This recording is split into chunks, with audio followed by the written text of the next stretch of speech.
O, hindi ba? O, ngayon naman, ito, gumagawa ng fake news. Etong si Claire Castro na si Pangulong Duterte daw, wala daw sinibak ng mga tao. Sa secretary siguro, wala. Pero mga tao marami. Si Bongbong may sinibak. Si Bongbong walang sinibak talaga. Wala talagang sinibak. Kahit nga district engineer, walang sinibak yung unggoy na yan. Oh, pero papakita natin ganito kabilis, mag-fact check ang mga Duterte. Dating Pangulong Duterte ay umamin na maraming ghost projects rampant noon. Oo, hindi lang yan.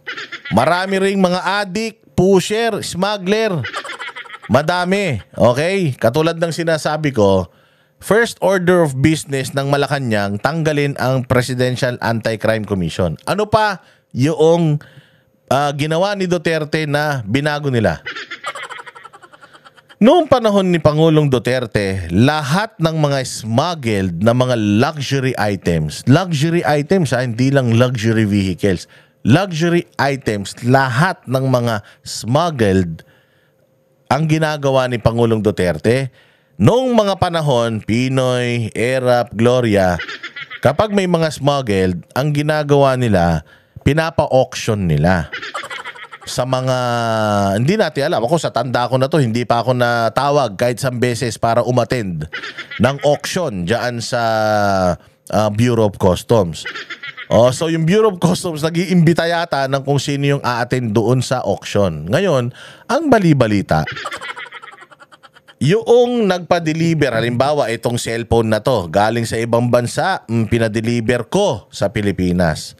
Tapos under-declared. Sinabi ko na, ano lang to, manika, pero cellphone talaga siya. O ngayon, na-check, oops, mali ang declaration. Ano to, illegal na kontrabando ito. I-auction natin. Alam nyo sinong iimbitahin nila sa auction? Ako din. Ako na nagpadala niyan dito, ako na dapat na magre-receive niyan. Ako din yung nag-bid. Magkano ang ibibid ko? Mananalo ako sa ganitong presyo. Mas mababa yung babayaran ko doon sa actual na tax na babayaran ko. So, nakuha ko yung item na ako rin yung nagpadala, nakuha ko ito sa mas mababang halaga. Ganon ang ginagawa noon. Kaya sabi ni Pangulong Duterte, ganon lahat ng mga malamahaling sasakyan, mamahaling bag, ilinya nyo dyan. Tawagin lahat ng mga leader ng Bureau of Customs at lahat ng mga ng mga politiko, manood kayo. Anong ginawa ni Pangulo? Yung mga Maserati, yung mga Jaguar, yung mga McLaren, binuldoser, winarak. Sabi ko nga sa iyo balita ko yung mga nasa tabi daw ni Pangulong Duterte gumaganon, arayan sakit. Si Pangulong Duterte lang daw yung tuwan-tuwa winawarak ni Pangulong Duterte yun noon kasi nga source of corruption yun at saka mayroon silang tawag dyan yung corruption scheme. Noong nanalo si Bongbong Marcos, anong sabi ng gobyerno? Hindi na natin sisirain yung mga mahuhuli natin na mga smuggled na mga sasakyan. Bagkos, ibalik natin yung dati, ano yun? Bidding ulit. Di kagaguhan, di ba? Ayan ang sinasabi ko sa iyo, Claire. Marami kaming bala. Alam namin kung ano yung sinasabi namin kasi nasaksihan namin yun. Paano mo sasabihin na si Bongbong Marcos hindi kurakot? Hindi tiwali? Kung yung mga ginagawa ni Pangulong Duterte noon para masaktan yung mga tiwali, binalik niya. Tinanggal ang PACC. Yung pagdurog sa mga luxury items, binago niya. Ibinalik niya sa auction. Di back to normal na naman dyan. happy-happy. O kaya yan sila diskaya o meron silang mga luxury vehicles. Lalo na kung sinasabi nyo na yung luxury vehicle na yan, hindi nila, illegal na nakapasok sa Pilipinas. Kung ganon, that is because hindi nyo nga winawasak yung mga nakukuha at nakuhuli nyo. Diba? Ibinabalik nyo lang din sa sirkulasyon para magkaroon ng pag-aaring maganda yung mga magnanakaw sa bayan. Yan ang sinasabi ko sa iyo, Claire. Sige, diretso. This is November 2020 nilabas. Pero may nasibakbang secretary ng DPWH sa panahon niya. So, muli, ang pag-iimbestigang ito para sa taong bayan, hindi para sa pamumulitika. Alleged bagman is the district. Eto na. Sabi ko nga sa inyo, wala pang ilang oras, nakahanap kagad tayo ng footage, video, 4 years ago. 4 years ago, ha? Kailan ba 4 years ago? 2020, 2021? 2020, di ba? 4 years ago. Ayan na. Inopen up. Tama naman yung timeline ni Madam na nung 2020, si Pangulong Marcos mismo, Pangulong Duterte mismo ang nagsabi na madaming ghost projects. Ine-expose niya. Nagrereklamo ba mga tao tungkol sa ghost projects? Hindi. Nagrereklamo ba tao tungkol sa baha? Hindi. Pero proactively, dahil sa due diligence, si Pangulong Duterte, in-expose niya yung mga magnanakaw dahil malakas ang laban niya sa pagnanakaw. Si Bongbong, dahil lang bumabaha, kaya siya naghahanap ng flood control projects, di ba? Kung hindi naman bumaha, maghahanap ba yan? Kupal na yan. Hindi, tamad yan pero ito si Pangulong Duterte, walang nagrereklamo ng corruption, walang nagrereklamo ng ghost project, walang nagrereklamo ng baha, pero ine-expose yung corruption sa gobyerno niya. Yan yung sinasabi na kung meron ka talagang gustong isolve, isang araw lang magagawa mo yan. Katulad nito, ine-expose niya. Kasi tingnan mo ang critical ng mainstream media kay Pangulong Duterte noong panahon niya from 2016 to 2022. Matindi kung pwede lang makahanap ang mga media ng kahit na patay na kuko sa kanya, ibabalita yan. Kung noong panahon ni Pangulong Duterte, ang mga nagrereklamo mga Pilipino dahil sa baha, dahil sa corruption, sana lumabas na yan sa balita. Walang lumalabas sa balita Wala na nga nagrarally nun Nagrarally nga ang makakaliwa, magno-noise barrage, tatatlo sila kahit langgam, hindi maingayan sa noise barrage nila Kasi nga, masayang-masaya ang tao nung panahon niya. Tapos, sasabihin mo na nung panahon ni Pangulong Duterte, wala siyang ginawa. Ito, panoorin mo. Engineer has been staying in position for at least 10 years. Secretary Mark issued an order for the transfer of said district engineer, but until now, it has not been implemented due to the intervention of Congressman Sato. Meron siyang pinangalanan na congressman. Kasi, di ba, pinakita ko na yan sa inyo nung nakaraang vlog na under Civil Service Commission Law, kung ikaw ay hindi appointee ng presidente, hindi ka pwedeng basta-basta tanggalin. Pwede kang ilipat, pero hindi ka pwedeng basta-basta tanggalin. This time, itong isang district engineer na ito, inililipat, pero may nag-abogado na congressman, yung Congressman Sato.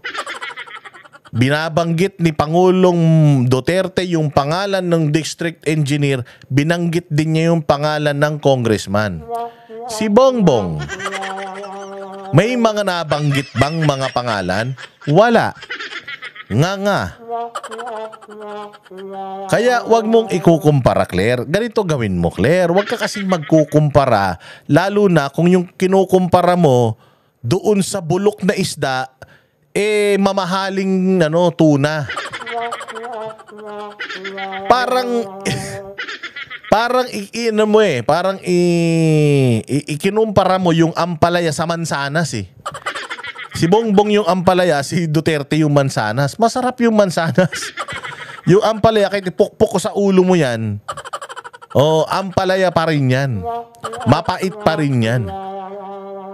So never compare Duterte to Bongbong kasi mapapahiya ka. Tinan mo to, wala pang ilang oras. Meron na kagad kaming nakita na video na magpapatunay na si Pangulong Duterte mismo ang nagpapangalan, nagsisibak doon sa mga pwedeng sibakin sa DPWH. Diretso. Well, the Secretary of DPWH is listening now, maybe. Or somebody should relay the message. Na itong si District Engineer, kung sino naman itong yawa na ito. Narinig mo ba si BBM minura yung mga district engineer? Wala. Kasi wala talagang wala talagang accomplishment. You are relieved beginning tomorrow. You are listening. This is nationwide. Secretary Mark Villar, kindly implement the order. Get him out of the office. Ngayon ang sinasabi niya, si Mark Villar daw, bakit hindi tinanggal? Kasi, kaya hindi tinanggal si Mark Villar, ang ganda ng build. Ang ayos ng build. Alam nyo ba dyan sa may Maysilo, yung dyan sa may Mandaluyong, yung circle dyan sa may City Hall nila? Alam mo ba dati, sobrang taas ng baha lagi dyan? Ang lapit lang ng Pasig River yun eh. Ang lapit lang ng Pasig River dyan sa Maysilo Circle. Kasi yung Maysilo na yan, papupunta yan ng Makati, pupunta yan ng Maynila. Dyan sa may papunta ng Makati, which is yung dire-diretso ng kalsada na yun mula dun sa Rotonda, ilog yun. So, mantakin mo, bahang-baha lagi dyan sa Maysilo Circle na yan. Ngayon, inayos yung flood control system dyan sa Maysilo. Nagbabaha pa rin. Pinuntahan yan ni Mark Villar. Sabi ni Mark Villar doon sa kontraktor, putang ina nyo pag ako bumalik dito at baha pa rin dito, lulunurin ko kayo dyan. Yun ang eksaktong sinabi ni Mark Villar. Awa ng Diyos, kahit gaano kalakas ang ulan ngayon dyan sa Mandaluyong, hindi na bumabaha dyan sa Maysilo Circle. Ang dami nagawa ni Mark Villar. Skyway Stage 3, 13%. 13% lang ang natapos ni Pinoy. Lahat noong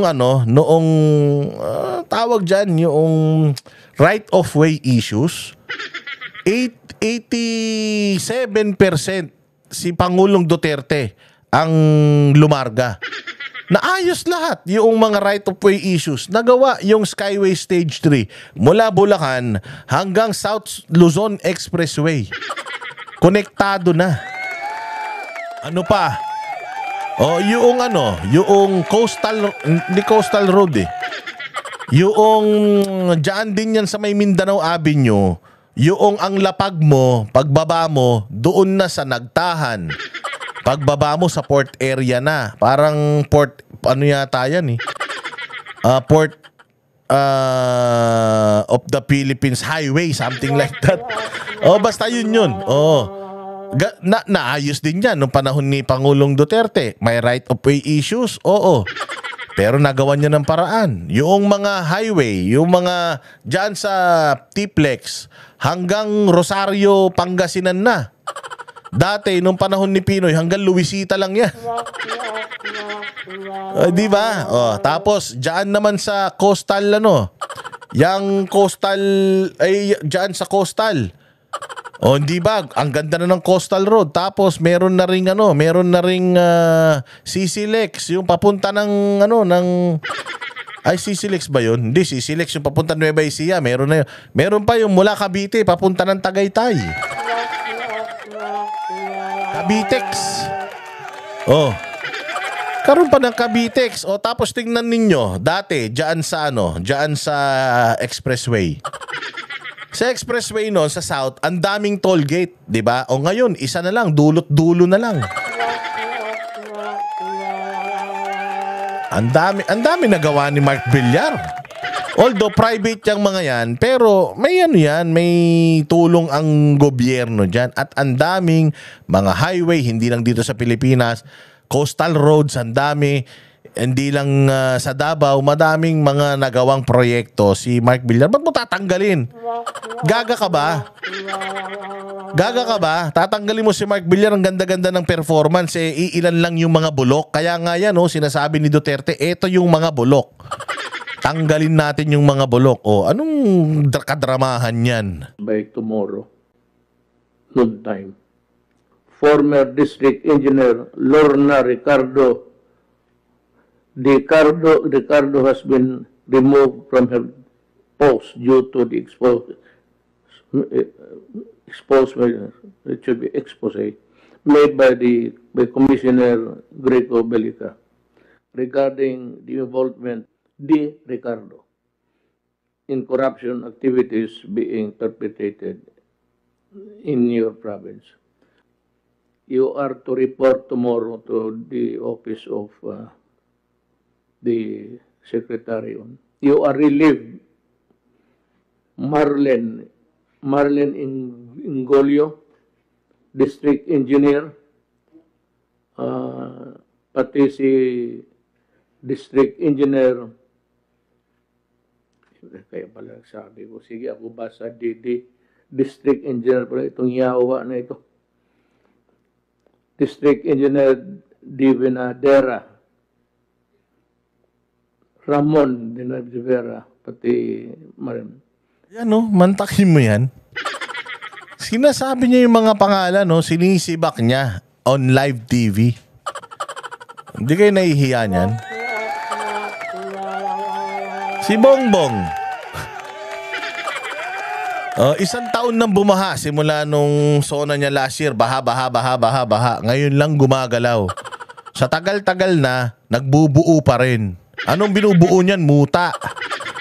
You are relieved and report to your secretary by tomorrow.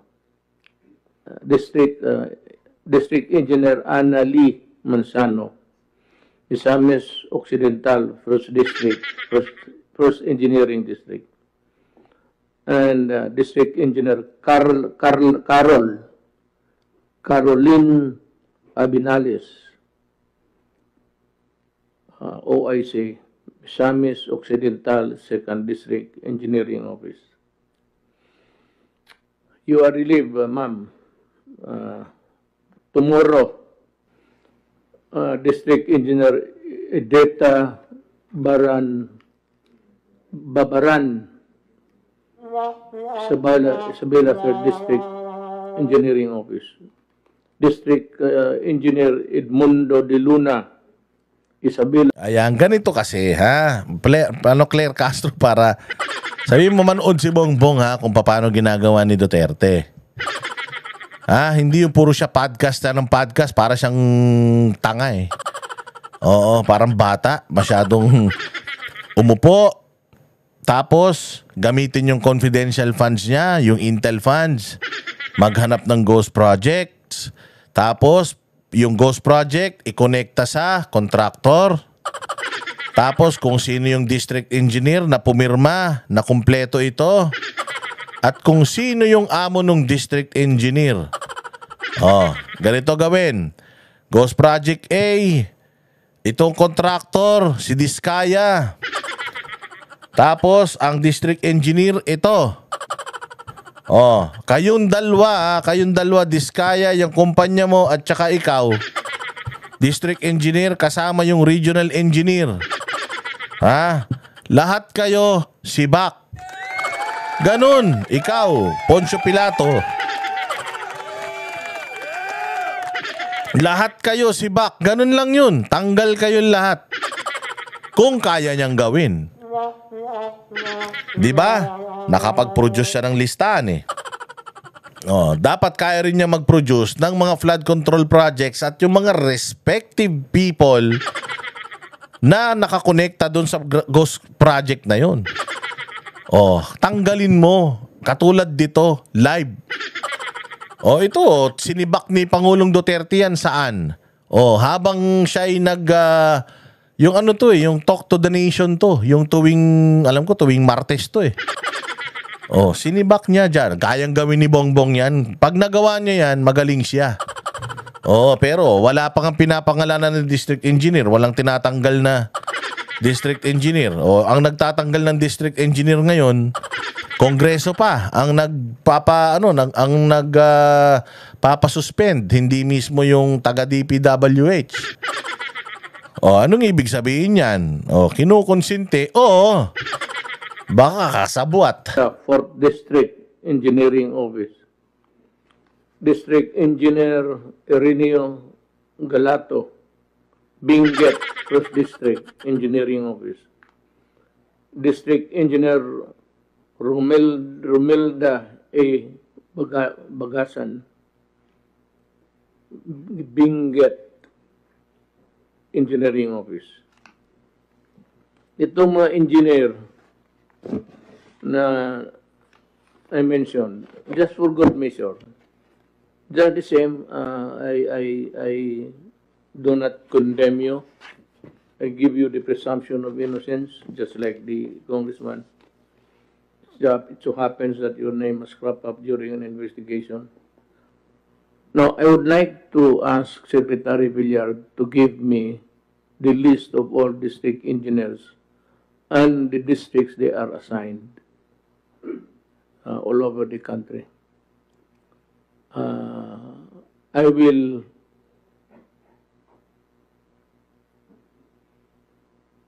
reorganize the assignments. Di ba? Yan. Wala pa Yan yung sinasabi natin. Ano pa yung sinasabi ni Claire? Wala pa pong pangulo sa history na gumawa ng ganitong malawakang pag-iimbestiga. Ang tawag mo dun? Utang ina, puro kayo imbestiga eh. Anong tawag mo dun sa ginawa ni Pangulong Duterte kanina?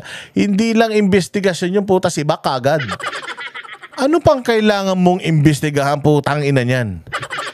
Pumunta ka, tingnan mo si Bongbong mismo, pumunta sa Bulacan. Tapos, wala yung proyekto. Let's say for example, panahon pa ni Duterte yun. Pero pumunta siya doon, wala yung proyekto. Anong ginawa niya? Nag-imbestiga pa din, wala nga yung proyekto eh. Putang ina, ano pang iimbestiga mo ron? Sibakin mo na kagad yung district engineer. Sibakin mo na kagad yung lisensya ng kontraktor. Sibakin mo na kagad kung sinong dapat sibakin pa dyan. Putang ina, ba't ka mag-iimbestiga? Nakita mo nga, completed. Walang completed. Isang bakal lang nakatusok. Bukid pa rin, walang flood control, tapos mag-iimbestiga ka pa. Anong iimbestiga mo ron? Ang inang mga utak yan. Parang mga manyika ang hayop. Sa mga maanumalyang flood control projects. Kahit natamaan ang kanyang administrasyon, matapang ang Pangulong Marcos Jr. na ito ay paimbestigahan. At dahil sa pag-iimbestiga na ito, naisiwalat din at napatunayan ni Secretary Bato de la Rosa. Kailan pa naging sekretary si Bato de la Rosa? Ha? Fake news ka talaga. Tanginan yan. Walang sekretaring walang buhok. Kahit kailan di naging sekretary si Bato. Si Bato, PNP chief. Tapos naging senador na. Ano, Secretary Bato de la Rosa? Kita mo, nagsasalita ka pa lang, pangtanga na eh. Nantokwa ka talaga, Claire Castro. Oh. Dapat bumalik ka na sa matres ng nanay mo eh. Oh, para makakuha ka pa ng bitamina sa utak. Kasi alam mo, mga bossing, ang huling-huling nadidevelop sa sinapupunan ng nanay, utak. Oh, palagay ko si Claire, kulang yung 9 na buwan para ma-develop yung utak niyan. Kailangan dyan, 15 years nasa sinapupunan yan. Hayop na yan. Secretary ba to? Na ang mga diskaya ay 2016 pa pala na mamayagpag para sa flood control projects na sila mismo ay nasasabing sangkot sa ghost flood. Wala nga ghost project eh. Si Diskaya, yun nga yung sinasabi natin sa Senado. Wala silang idinikit sa kanya na ghost project. Kasama sila sa listahan ni BBM. Tapos loko-loko sila dahil ang dami nilang kumpanya, nagbibid sila sa magkakasama. Isa lang ang may-ari. Pero wala silang ghost project. Wala pa at least na nakikita dahil nga tatanga-tanga si BBM. Di marunong mag-imbestiga eh. Wala pa ngang ano sa kanila. So sinasabi mo na may ghost project sila flood control. Sa ngayon, wala pa yun. So fake news yan. At saka 2016, 2012. 2012 pa po, panahon po ni Pinoy, nung nabigyan sila ng lisensya. 2016, meron silang mga kontrata. 2020, kinansela po yung lisensya niyan. Binlacklist yan dahil doon sa mga late na mga proyekto. Halimbawa, matatapos January. Pero March na, hindi pa tapos. Yun lang ang problema at kaso nila. O kaya nga nung panahon ni Duterte, binlacklist yan. O tapos nakabalik sila, kailan lang? Panahon ni Bongbong Marcos, tarantada.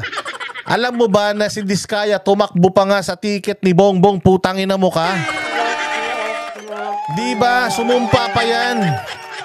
Partido Federal ng Pilipinas, diba? Oh, tumakbo yan under sa ticket ng boss mo. Tapos sisilipin mo yung yung kanilang accreditation noong 2016. Hindi mo nakikita yung pagsali nila sa partido ng amo mong pinaglihis sa tahong. Luka-luka ka. Ha? Bago ka magsalita, siguraduhin mo muna kasi na hindi babalik sa pagmumukha mo. O tama, mali. O hindi ba tumakbo ng mayor yan? Saan tumakbo ng mayor yan? Sa Pasig. Hindi ba kulay pula yan? Uniteam yan? Ay hindi Uniteam pala kasi ganito lang nakaraan eh. 2025 elections. Hindi ba partido ni BBM yan? Kalaban yan si Si Vico Soto. Si Vico? Aksyon Demokratiko. Kay Isko yun. So ikinokonek mo yung Diskaya sa mga Duterte, tumakbo siya under sa ticket ng amo mo. Hindi ba? Ang dami ng mga lumundag eh. Umalis sa amo mo pero sila, nanatili sila, sumumpa pa. O, tas nasisilip mo yung 2016, ma'am. O, wala silang picture ni Pangulong Duterte. Hindi ba? Mahiya ka sa sarili mo. Ang ganon. Huwag sinungaling. Oh, with conviction pa yung pagkakaano mo eh. Ako nga, hindi ko ine-expect na maaalala ko to eh. Control projects. At yung nirereklamo ni Mayor Magalong na rocknetting ay 2018 pa pala ito proyekto. Yes, kaya nga ginawan ng paraan ni Pangulong Duterte yan. Noon pa, ine-expose na ni Moca yan. At sinuspindi na ni Pangulong Duterte. Yun na nga yun, oh. Nakita mo yung mga pangalan kanina na binabanggit sa sinasabi ni Pangulong Duterte. Rocknetting yun. Benguet, Baguio, Isabela. Sas! Dami mong fake news. At yung nireklamo kay Pangulo na binisita sa Bulacan ay 2021 pa pala ito nagawa. Oh, kailan na-complete? Sabihin mo kung kailan yung completion. Okay. Sabihin natin, 2021 yung completion. Anong ginawa ni Bongbong nung nalaman niya na merong ano doon, na merong ghost project doon? In-expose niya ba yung mga taong involved doon? I-expose nyo. Para ma-demanda natin o kaya tanggalin nyo yung mga district engineer, yung mga contractor kung sino. Oh, wala kayo talaga So dahil sa malawakang pag-iimbestiga na ito, marami po talaga tayong malalaman at yan po ang gusto ng Pangulo para ipaalam sa bayan ano ba ang nangyayari, ano ang sitwasyon at kailangan mapanagot ang dapat na managot. ano? Kami ang boses ng masa, hindi natatakot. Katotohanan lang, di kami nalulunod. Walang bahid ng sismis, lahat ay totoo. Kahit sino ka pa, pag mali ka babanatan ka. Walang pinipili kulay, wala kaming kinikilingan. Basta para sa bayan, kami lalaban. Pag tama palakpakan, pag mali banatan. Di matitinag, di matatakot, para sa bayan tuloy ang sigaw. Sa harap ng kamera, walang halong takot. Mga baluktot, lahat kayo'y tutumba. Ang hustisya at totoo, yun lang ang mahalaga. Kahit sinong harang, di kami matitinag. Walang pinipiling kulay, wala kaming kinikilingan. Basta para sa bayan, kami lalaban. Pag tama palakpakan, pag mali banatan. Di matitinag, di matatakot, para sa bayan tuloy ang sigaw. Kung nasa tama ka, ikaw ay aming kasama. Pero pag mali ka, handa ka na bang mabasag? Banateros kami, walang inuunan. Dahil bayan muna, bago ang sarili.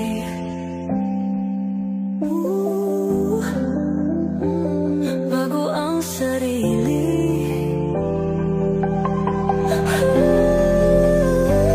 Pag tama palakpakan, pag mali banatan. Banateros ang sigaw, katotohanan ang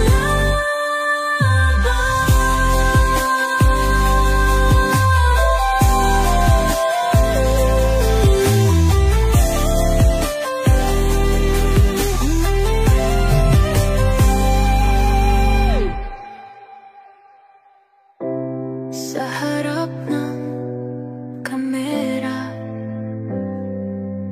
walang